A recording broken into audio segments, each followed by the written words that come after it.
So going along with the equipment, like the formats, there's always different video formats. And I'm assuming, if you're doing an independent film, you're shooting on video, which is, way more acceptable today than it was like, 10 years ago. I remember when I first started doing my movies, I shot them in Betacam and, digital. And then I would have to like film look them, put them through a process that made them look like film because, if it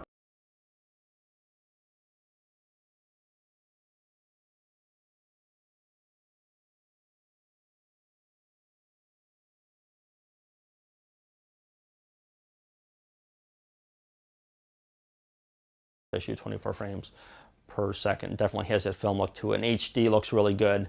So, depending on your budget and all that, you're probably going to be shooting mini DV. It's most accessible, cheapest. It looks really good. Holds up in terms of quality.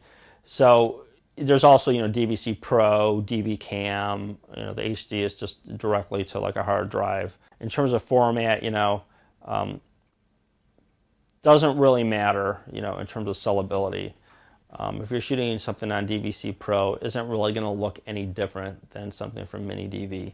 But again, HD will look different from them both because, HD, nothing really compares to that. So again, it just depends on your budget, what format you're going to be using, what camera's available to you. If you only have a Mini DV camera available, well, that's what you're going to shoot on. If you have an HD camera available, use that.